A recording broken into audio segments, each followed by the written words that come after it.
किसान और तूफान। मेहनत की मिट्टी। बिहार के एक छोटे से गांव में एक किसान रहता था। नाम था राम प्रसाद। साधारण से कपड़े, टूटी हुई झोपड़ी और कुछ एकड़ जमीन ही उसका कुल संसार था। लेकिन उसमें एक चीज सबसे अनमोल थी, उसका हौसला। हर सुबह वह सूरज निकलने से पहले खेतों में पहुंच जाता, मिट्टी को संवारता, बीज बोता और अपने पसीने से जमीन को सींचता। गांव वाले कहते, राम प्रसाद पागल है। इतना मेहनती कोई क्यों होगा जब मौसम ही साथ न दे। लेकिन राम प्रसाद बस मुस्कुरा देता, मेहनत कभी बेकार नहीं जाती। विनाश की बारिश। एक दिन अचानक मौसम बदल गया। काले बादल छा गए और ऐसी बारिश शुरू हुई जैसी गांव वालों ने सालों में नहीं देखी थी। सिर्फ बारिश नहीं, तूफान आया।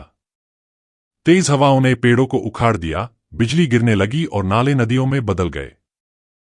राम प्रसाद की फसलें, जो हफ्तों की मेहनत से तैयार हुई थीं, देखते ही देखते बर्बाद हो गईं। खेत पानी में डूब गए, बीज बह गए, मिट्टी तक बहने लगी। गांव वाले बोले, अब क्या करेगा रामू? सब कुछ तो खत्म हो गया। राम प्रसाद चुप रहा, पर उसकी आंखों में आंसू नहीं थे, आग थी। फिर से शुरुआत। अगली सुबह जब तूफान थम गया, राम प्रसाद फिर खेतों में गया। कीचड़ में खड़ा होकर उसने अपनी मिट्टी को देखा, जो उसकी मेहनत को निगल चुकी थी। लेकिन वो टूटा नहीं। उसने फावड़ा उठाया और कहा, जमीन छिनी है, हौसला नहीं। जब तक हाथ चल रहे हैं, तब तक फसल भी उगेगी।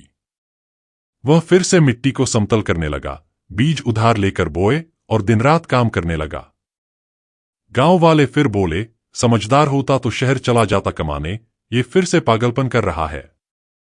लेकिन राम प्रसाद का जवाब था, जो जमीन ने मुझे गिराया है, वहीं से उठकर दिखाऊंगा। मेहनत की फसल। 3 महीने बीते। गांव में सूखा पड़ा, लेकिन राम प्रसाद ने बारिश का पानी इकट्ठा कर एक छोटी सी नहर बना ली थी। उसने अपने खेत को बचा लिया। जब सबकी फसलें सूख रही थीं, तब राम प्रसाद के खेत में हरियाली लहरा रही थी। कटाई के दिन गांव वाले हैरान रह गए, राम प्रसाद की फसल गांव की सबसे बड़ी उपज बनी। जो लोग उसका मजाक उड़ाते थे, अब उसके पास सलाह लेने आने लगे। गांव के मुखिया ने कहा, रामू, तूने तो करिश्मा कर दिया। राम प्रसाद ने मुस्कुराकर कहा, करिश्मा मेहनत का होता है, बस तूफानों से डरना नहीं चाहिए। सीख। जिंदगी में तूफान आएंगे। हमारी मेहनत मिट्टी में मिल जाएगी, सपने बह जाएंगे। लेकिन जो फिर से उठता है, फिर से बोता है और फिर से मेहनत करता है, उसी की फसल लहलहाती है।